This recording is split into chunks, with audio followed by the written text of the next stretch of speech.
Hey guys, it's Larry Nachos, and I just finished recording the tutorial for making maps for Wardust, and I realized my microphone wasn't on, so speed run. First things first, you want to make sure you're using the proper installation of Unity. The required version is 28.4.12 F1.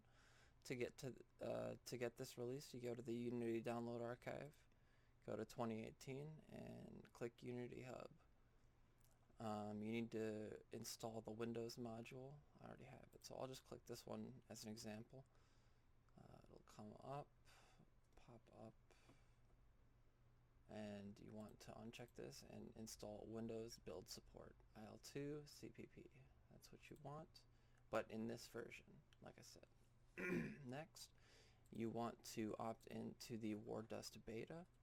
You do this by going to Properties, Betas, Beta. Then, to get to the template, you go to your Steam directory, go to Wardust, and then you extract this folder from the zip file,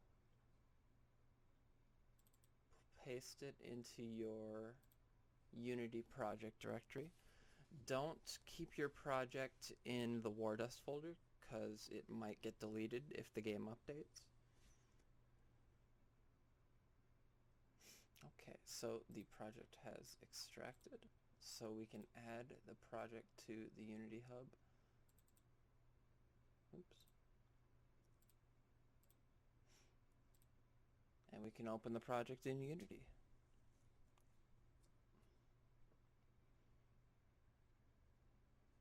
Okay, now the Wardust project file is open. You start with some basic objects. Make note of the hierarchy. The mod map is the terrain. Don't rename this. If you need objects, make sure you nest them within the terrain object. You have control points, you have vehicles. These things are little prefab cubes. So these vehicles are all the same object, just different names. So if you want, for example, a boat, you can just rename this to boat, and a boat will spawn. Just make sure to watch your capitalization, and you should be good.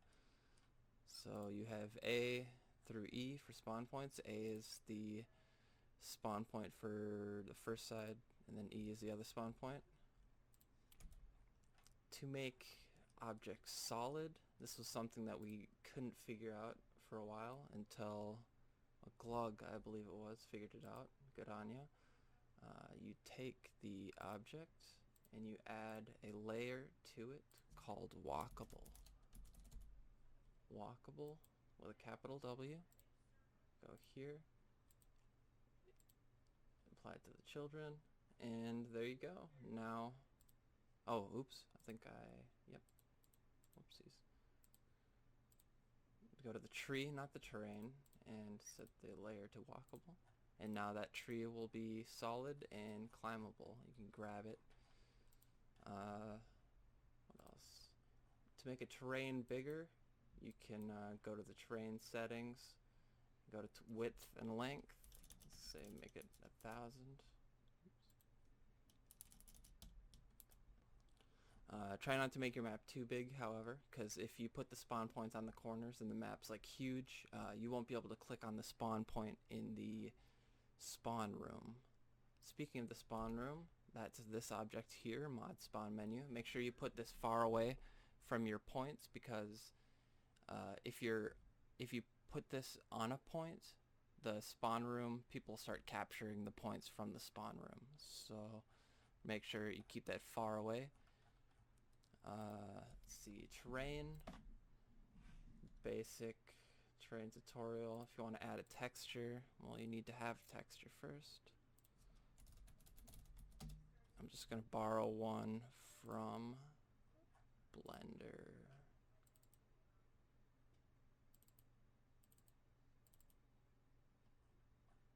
Take some grass, I think. I'm only going to bother with the diffuse and normal maps.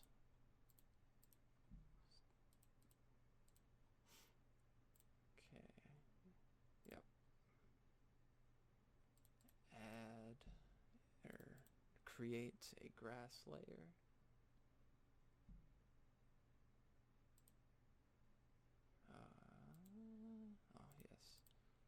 Grass layer at the normal map. And there we go. Now we have grass. You can manipulate the terrain as you see fit. There you go. And then you can add objects, set objects to the walkable layer, and you are good. You know how to make your map. Now exporting. Oh, I should mention, you can't use scripts currently. To make sure your map doesn't have any incompatible scripts, you can go to Tools, Mod Tool, and then hit Verify. Some assets will have scripts in them. You can still import these assets, you just have to uncheck the scripts and it will work. So to export your map, make sure you've saved it. Go to Mod Tool, Export Mod. Don't rename it, but you can change the author, version, and description. Platform windows, content, it should be set to mixed. Have these selected. And set your directory. I like to have my directory set to the Wardust directory in the local mod folder, because this is where your mod needs to be able to test it and upload it to the workshop. So once you export it, you will get a folder within local mod called mod, and there'll also be an icon there. It won't look like that. It'll just be a black box with WD on it, but you can edit that to make your icon. Ignore this folder. I've created this just to keep my old projects in there. And when I come back, I will show you how to test and upload.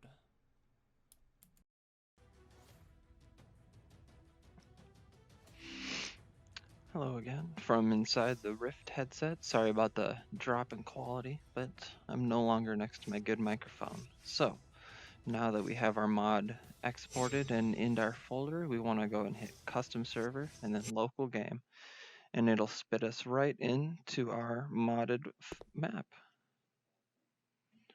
Now this wasn't the map that I made, obviously. This is the one that was already in there, but this is one I made a while ago, just a test. Yeah, as you can see, here's my map, and you want to test the map locally before you publish it to the workshop. Make sure all your things work.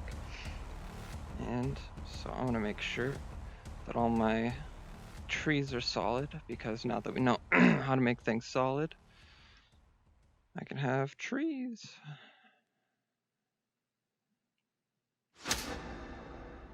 Boom. See? Climb that tree. Alright.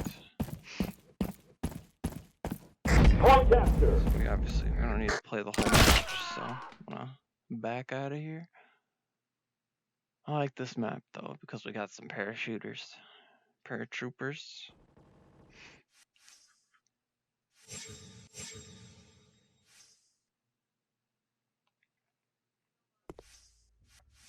So to upload, you want to click custom server, go to create, and then hit upload local mod. I already uploaded this mod, so I don't need to do that. But when you do click that button, the way you make sure that it is uploading is that an XML file will generate. Come on, go in.